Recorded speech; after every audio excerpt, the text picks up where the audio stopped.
Hey everyone, welcome to the Explainer. So you know that feeling when you're staring at a boring vocabulary worksheet and your eyes just completely glaze over?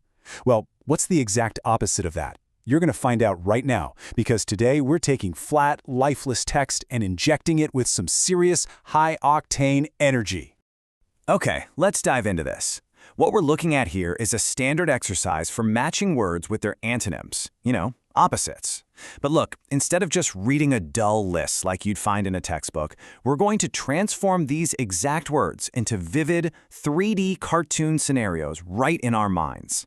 Visualizing is literally the secret hack to making vocabulary stick for good.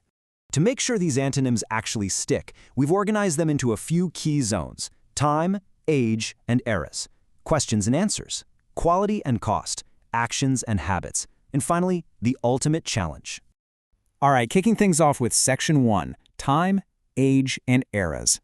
Here's how we're going to break down these pairs. Our very first word is old. And the sentence from our source is, your little brother isn't very old. To really lock this in your brain, I want you to picture a highly detailed 3D cartoon of a tall teenager looking down at a tiny sibling. Okay, now let's flip it to the opposite word, young.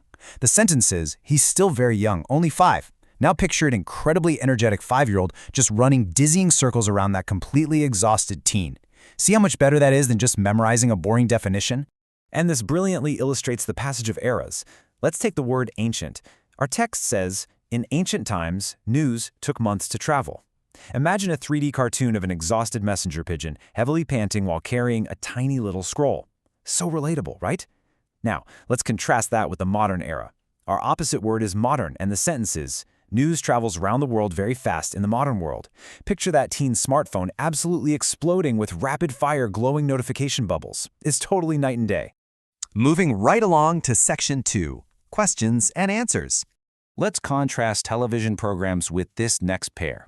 Our word is serious. The text says, this documentary is good, but it's very serious. I'm bored. Picture a 3D cartoon of a teen literally falling asleep, face first into a bowl of popcorn in front of a highly dramatic, super great TV documentary. Now, the exact opposite is funny. The sentence is, we can change and watch some funny cartoons. Imagine that exact same teen now laughing hysterically, pointing at brightly colored, wacky characters bouncing all over the screen.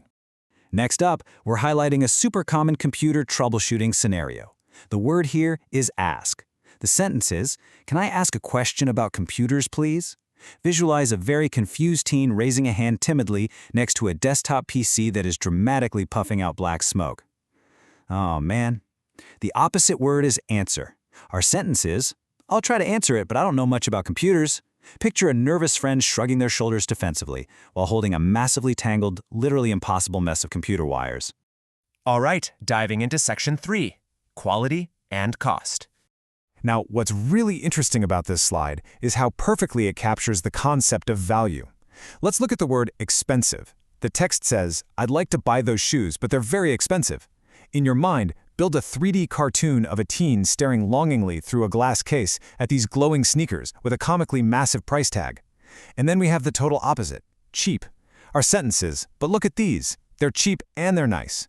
Imagine that same teen happily holding a perfectly cool, very stylish, but totally affordable pair of sneakers, giving a huge thumbs up. Win-win. Let's apply this comparative structure to personal well-being. We have the word better. The sentence reads, I hope Rania is feeling better today. Picture a teen looking deeply hopeful, happily holding a bright, cheerful get-well card. And of course, the complete opposite is worse. The text says, no, she's getting worse. She's very sick. Imagine poor Rania looking absolutely miserable in bed, balancing a giant ice pack on her head and a huge red-hot thermometer in her mouth. Ouch! Next up is Section 4, Actions and Habits. Let's explore the total chaos of the daily school commute. Take the word leave. Our sentence is, what time do you leave home to go to school? Imagine a 3D cartoon of a teen frantically running out the front door, backpack completely unzipped with a piece of toast literally flying out of their mouth. The opposite is arrive. The sentence says, I always arrive at school at about 7:45. Picture that exact same teen sliding completely breathlessly into their desk, perfectly on time, just as the digital clock flashes exactly 7:45. Nailed it. And wrapping up our pairs, let's look at some extreme winter clothing habits with the word never. Our sentence is, I hate wearing lots of things, so I never wear a coat. Visualize a shivering, blue-faced teen stubbornly standing in a raging snowstorm wearing just a thin t-shirt. Brr. Flip that to the opposite. Always. The sentence is, that's strange, I always wear a coat in winter. Picture their much smarter friend looking incredibly toasty and comfortable, completely wrapped up like a puffy marshmallow in a huge, brightly colored winter coat. Finally, Section 5, the ultimate challenge. So, the crucial point here is that visualization is your absolute best tool for memory retention. When you attach a vibrant, funny, engaging image to a piece of information, your brain just holds on to it like a vice. So my challenge to you is right there on the screen. Can you create your own 3D cartoon scenario for one of these opposite pairs? Think of two antonyms, write your sentences, and mentally animate those scenes in your head. Make that knowledge yours forever. Thanks so much for joining me for this explainer. Keep visualizing and keep learning.